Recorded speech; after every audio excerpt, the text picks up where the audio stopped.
There you go. Okay, good evening, everybody. Sorry, that was rather loud. I'm just trying to get I just wanted to make sure the mic's working. So welcome to the meeting of the Cabinet. So we have a number of Cabinet members in the room, and we're based here at George Meehan House in Wood Green in accordance with COVID safety rules. So for the record, we have, I think, well, we're going to go around and have introductions from the Cabinet members. We do have the Monitoring Officer here and the Director of Housing, Regen and Planning, who is subbing for the Chief Exec tonight. Non-Cabinet members and senior officers are also joining the meeting virtually online. And I do have a note of attendees and speakers, but if any virtual attendees wish to speak, they should indicate with the yellow hand icon. And this meeting is being streamed live and recorded by the Council for subsequent broadcast via the Council's internet site. So let's start with some introductions from the Cabinet members, and I probably should start with myself. I'm not sure I did that. So I'm Councillor Peri Ahmed. I'm the leader of the Council. So if I can go over to Councillor Gordon. Councillor Ruth Gordon, Cabinet Member for House Building, Placemaking and Development. Councillor Isidore Diakidis, Tottenham Green Ward, Cabinet Member for Finance and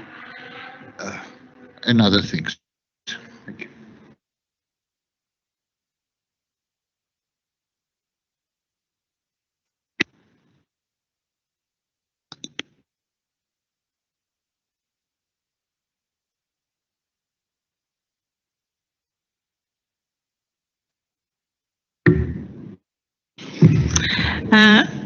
Councillor Lucia Desneves, Cabinet Member for Health, Social Care and Wellbeing and Woodside Ward Councillor.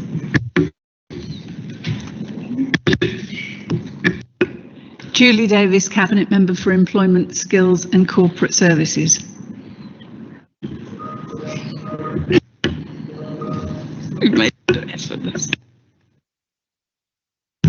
Zena Brabazon, Cabinet Member for Early Years, Children and Families.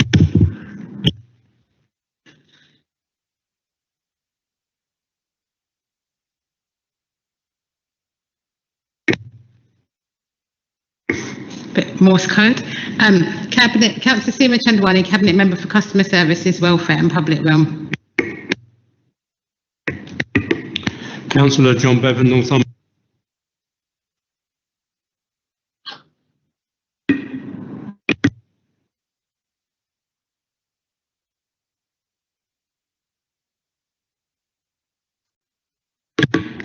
Okay. For all of those who've tuned in, we are having some slight mic issues, hence why we're pausing and hesitating. Is there any apologies, Felicity? So apologies from Councillor Hakata. There are no items of urgent business tonight. Is there any declarations of interest? No declarations of interest. Item 5, so notice of intention to conduct a business in private. Items 17 to 20 will be conducted in private. So can we move to agenda item 6, which is the minutes, and can we just confirm these as a correct record? These are from the 12th of October. Agreed. Item 7, which is matters referred to Cabinet by the Overview and Scrutiny Committee. I don't think there's any that have been received. Item 8, deputations, petitions and questions. None have been received. So if we can move to item 9, which is the London Borough of Haringey Gambling Act policy, and I believe, yes, we got you and Daly on the call. Okay, Councillor Bevan, do you want to introduce the report? Thank you very much. We appreciate that the gambling policy in Haringey attracts a lot of interest and gives a lot of concern to many members of the public. We have done a consultation on the new policy. We had 82 responses and we made several changes, including Haringey Ward in the policy compliance section. We also inspect the gambling locations when they first open, and they all are also inspected on a regular basis. And if any member of the public has any concern about any of these premises, they can contact us and we can do a further inspection if necessary. Every Gambling Place has to have information available to the users to try and help them prevent harm to themselves if they feel that their gambling has become or is becoming a problem. So that information should be available in every one of the gambling premises. I'll pass over to Councillor De Nevis, who will say a few words about gambling and the health issues.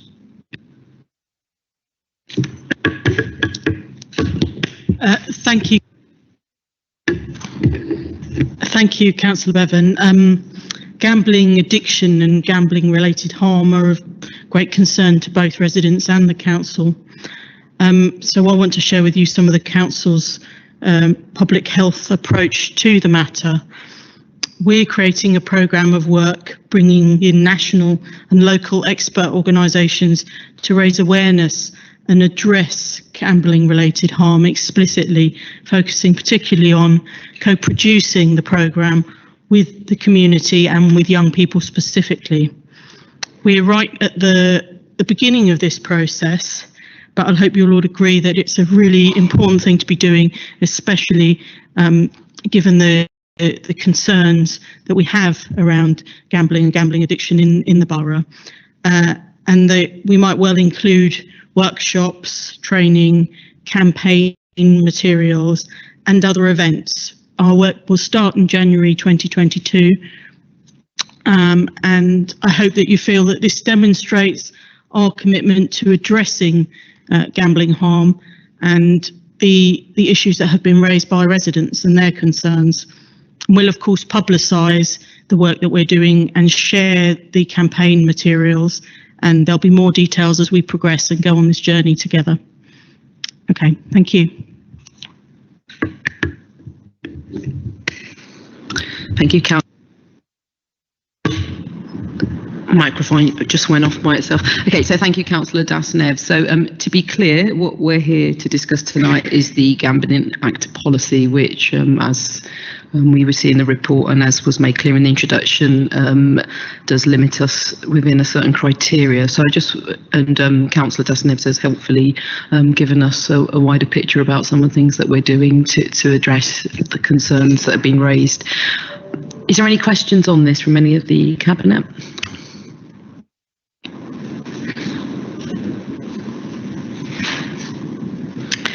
No, so I can see, I think there's some questions. Okay, Councillor Crawley-Harrison, are you there? There you are. I am. Thank you. Go ahead, yeah. So I'm just wondering what the rationale was behind the council adding Haringey Ward to the list of the vulnerable areas. Sorry, did we hear? Did you hear that? Yeah, we have a number of criteria that would apply to areas to decide whether they be included in a more restrictive approach, and those criteria were looked at, and Haringey Ward was deemed to meet those criteria, and therefore it was included in that part of the policy. Delia, did you want to add something to that? Yes, sorry. It was included due to, it does have quite a few betting shops within close proximity of it along that green lanes itself. And also, according to the deprivation indices as well, it became an area that we did actually need to include in that initial list within the local area profile, so that betting operators who are wishing to come to Haringey are aware of the issues in those particular areas. Thanks, Dale. Thank you. Okay, there's no more questions. We can move to resolution, which is to approve the recommendations as set out at page 18, paragraphs 3.1 A to D. Are we all in agreement? Agreed. Thank you. So moving on to item 10, which is the acquisition of the long leasehold interests in 14 homes at Hale Wharf, Phase 2, Tottenham Hale. Councillor Gordon to introduce the report. Yes, thank you, Leader. Yeah, so this report is asking you to agree to move forward to purchase 14 additional homes on blocks. If you recall that in July we agreed to go ahead with the purchase of 177 homes on this site in Hale Wharf, and it would bring the total number of homes to 191 and would mean that we would have complete control of all 3 blocks. We would end up with a start on site of March this year, and for those people that are not familiar with the east of the borough, it's a very desirable development actually, and really nice blocks have already been built, and so they will be of the same quality. It's a very nice location, be overlooking the paddock and the wetlands on the one hand, and with a short stride to Tottenham Hale station. So we think this will be a welcome addition, and I'd just recommend that we move this forward. Thank you, Councillor Gordon. Any questions? No. Okay. Councillor Corley-Harrison. Thanks, Leader. Yeah, I've got 3 questions, Councillor Gordon. The first is why such a small number of homes were left out of the original purchase of the blocks, and how the price per unit compares with the other 177 homes. Because the council report states we have negotiated a good deal for the council, but then says that the homes are being bought at market rate. So I'm wondering how it's being considered a good deal, unless perhaps it was purchased at a 106 rate, and that's not referenced in the report. So that's 2 questions. And then the third is that there's been quite a few of these kind of purchases coming to Cabinet in recent months. So I'm wondering if the council has a specific policy of buying up units in sort of the more affordable areas of developments, and in order to turn them into council homes so they get greater value for money for the council. And, could this lead to perhaps a lack of mid-range properties in the borough, if that's the case? I didn't quite catch your second question, so maybe I can come back to that. On the taking the last question first, then there isn't any such policy. It's affordable because we're getting GLA grant, and that makes it stack up in terms of what we can afford, and it makes sense because then we would have control of all of the blocks, and in terms of service and maintenance and so on, that makes sense from that point of view, and I think that I'll ask the officer to supplement this, but the reason that we couldn't have done it before was more of a technical reason, that originally the seller wasn't saying that they weren't available, and then they were available. But maybe I could ask the officer to supplement that, and I'd have to ask you to repeat question 2 because I didn't hear it. I'll repeat the second question now, and then if the officers want to come in on that. It was just that the report says that their purchase was a good deal for the council, but it also says they're bought at market rate. So I'm wondering how the 2 stack up unless they're bought at a 106 rate and the market rate relates to something else. I'll ask the officer to come in.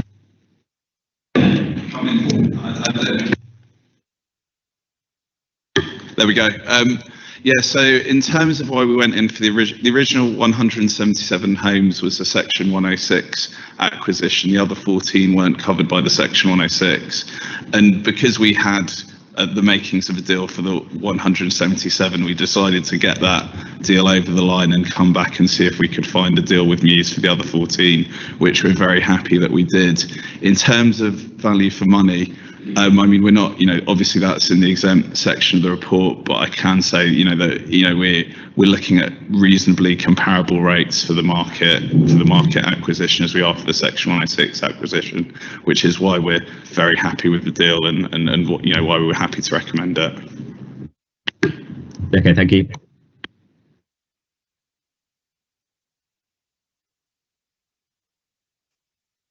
Well, the decision will be taken after consideration of exempt item 18.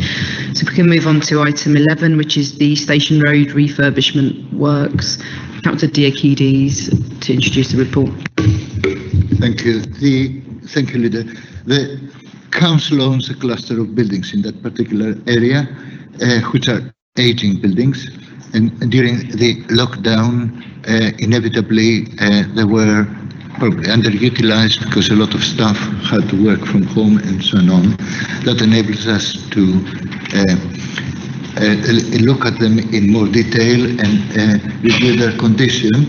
And it is apparent that it is necessary to invest a modest amount of money into these buildings to bring them up to a modern standard of accommodation, to address certain identified health and safety issues, enable us to maximize the usage in the immediate future in general, and reduce the administrative and other costs during that period, at the same time that maintains the value of the buildings and enables the future administration to review its accommodation strategy in the post-pandemic world and make the appropriate decisions at the time. This moment in time, this report suggests only certain improvements around health and safety and maintenance and certain aspects about the usage. Thank you.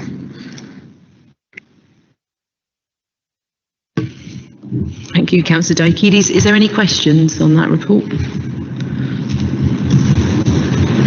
No. Councillor Corley-Harrison. Thank you, Chair. Yeah, 3 questions. So the report implies that the council wishes to vacate River Park House due to the poor energy efficiency as part of the council's longer term commitment for net zero. So that might fulfil the sort of goal of allowing the council to become net zero, but it wouldn't actually achieve anything. It wouldn't make a difference just disposing of it. So isn't that just a sort of accounting trick really to reduce emissions rather than actually reducing emissions? And the second question is, the report references decisions on River Park House and 40 Cumberland Road are to be made at some point in the future based on their own business cases. So why are you taking even more decisions on council's workspaces and buildings without a long-term holistic office building strategy in place to cover all buildings? Because it just seems so piecemeal at the moment. And thirdly, the report states the works will increase the value of the assets. So we know that Alex House is worth 12 million, or was worth 12 million. So what's the value of 48 Station Road, and what will the estimated value of each property be after the 10 million of works is completed? Thank you, Councillor Harrison. First of all, let's separate long-term and short-term. I think there is, as you know as well, a parallel process of refurbishing the civic centre and probably adding an annex to it. And also, we are still analysing the post-pandemic, if you like, work practices and demands for the council's operations and so on. So at this stage, what is recommended here is looking at the immediate future, short-term future of all those buildings with short-term uses in certain cases. There's no final decision, and whatever, if it was any building to completely be vacated or sold out or anything like this, that would be probably 4 to 5 years down the road after the civic centre project has been completed and so on. So in that sense, it is what I'm talking about, or what the report is talking about, making sure that for the next 3, 4, 5 years, we get the maximum use with the minimum costs, and at the same time making sure that there isn't any deterioration that will reduce the market value of the premises should a future administration decides to probably dispose any of those buildings and so on.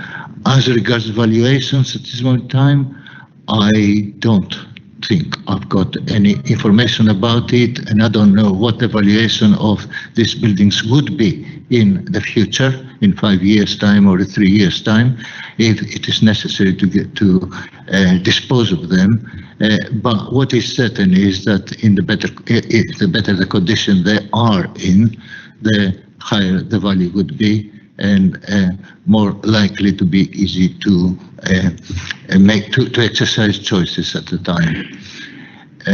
I think I'll stop at that. I hope that answers your question. I don't know whether the director wants to add anything more to that particular. Yeah, Jonathan. Yeah. So just pick up on.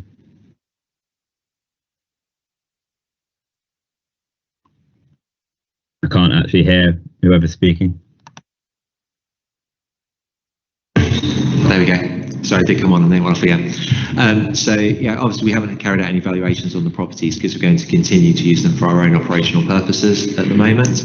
And with regards to the point on the carbon and usage, obviously us not utilising the building will reduce the amount of carbon that's being produced there, but we're not obviously foregoing any responsibilities because we're still the owner of the property and obviously have with planning powers as well. So we won't be kind of just foregoing those. We'll be looking at how we can proactively, as part of future decisions, also achieve that net carbon on any property and proposal that's brought forward.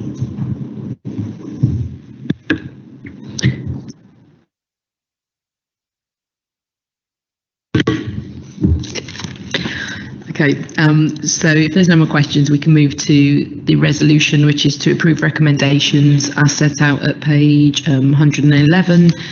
Are we all in agreement? Agreed, thank you. Item 12, which is admission to schools, proposed admission arrangements for 2023-24, and Councillor Brabazon, please introduce the report. Sorry.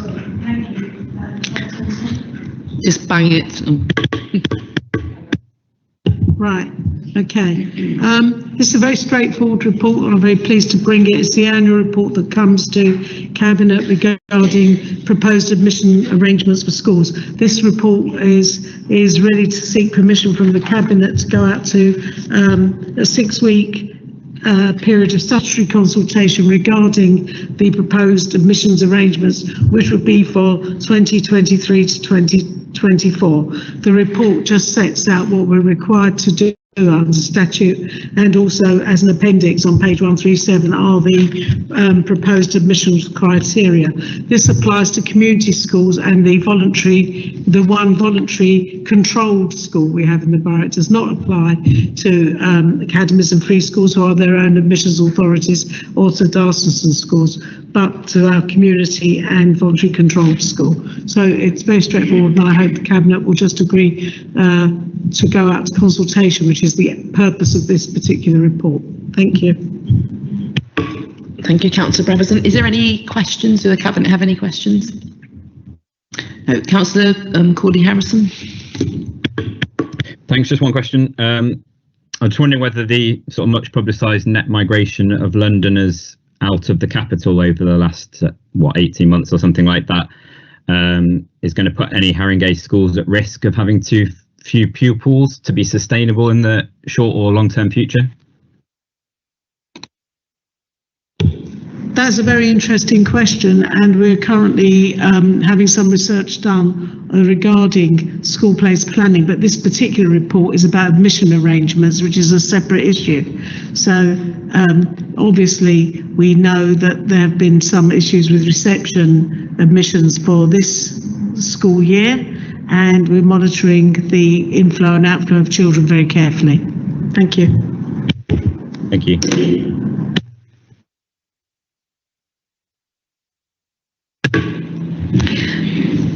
Thank you, Councillor Brabazon. So if we can move to resolution, which is to approve the recommendations as set out at page 128. Do we all agree? Item 13, acquisition of 7 affordable homes at 38 Crawley Road for use as council rented housing. Councillor Gordon, can you please introduce the report? Yes, thank you. Yes, so this is for the acquisition of 7 homes in a development in Crawley Road in Wood Green. The development is 29 homes in total, and we'd be taking the S106 as an acquisition. The split of the 7 homes is that 2 would be 1 bedroom, 3 would be 2 bedroom, 1 would be a 3-bedroom and one would be a 4-bedroom property. So there's quite a nice mix on the scheme. It would contribute to a small amount of our target of 1,000 homes on site by March 22 at 0.7%, but nevertheless it is, getting there. So we're very pleased that it would be part way to meeting our target, as was the previous decision that we've just made on Hale Wharf, or we're about to make after the exempt part of the meeting. So we'll be looking at a start on site in March 22. One thing about this development I'd like to say is that it is a very high quality spec. They've got a healthy streets approach to the scheme, with a nice landscaping and so on, and it will provide a link between the Crawley Road and Downhills Way to Lordship Rec. So it is a very good scheme. It gives us a nice mix of houses in terms of bedroom size, and I would recommend that we accept and go ahead with the purchase.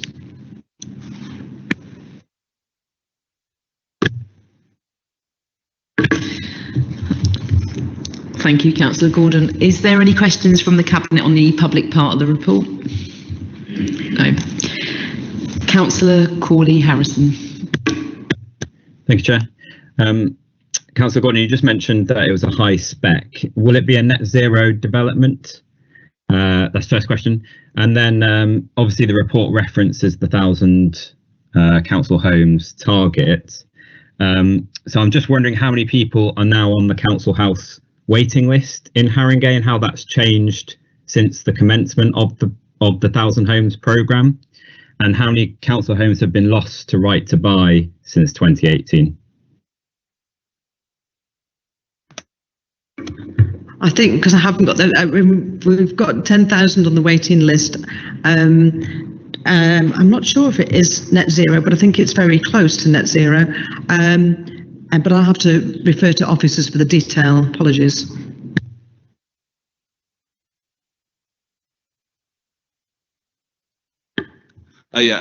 It's close to net zero, but not quite at net zero. I mean, it's a very challenging target to get to on schemes, but it exceeds London Plan targets. The scheme certainly. In terms of the waiting list, there are 11,700 on the waiting list at the moment. I could come back in writing on what that looks like over a 4-year period and how it's changed. I don't have those numbers to hand at the moment, I'm afraid. If you could come back on the right to buy numbers as well, then. Again, I don't have those numbers to hand. We're generally looking at around about 50 a year, but I don't have the exact numbers of what they've looked like on a year-to-year basis. But a general rule of thumb is that we have about 50 each year. Thank you. And you'll get back to Councillor.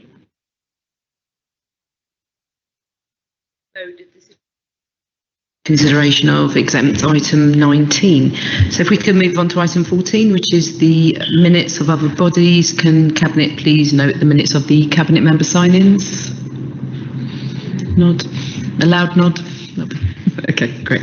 There are no new items of urgent business, so if we can move to item 16, which is the exclusion of the press and public. So we will now consider item 17 to 20, which contains exempt information in relation to items 6, 10 and 13. Can I move that the press and public be excluded from the remainder of the meeting to consider this exempt information as defined under paragraphs 3 and 5, part 1, schedule 12A of the Local Government Act 1972. Do we all agree? Okay, so I'm going to close the public section of the meeting and pause before we continue with the exempt section.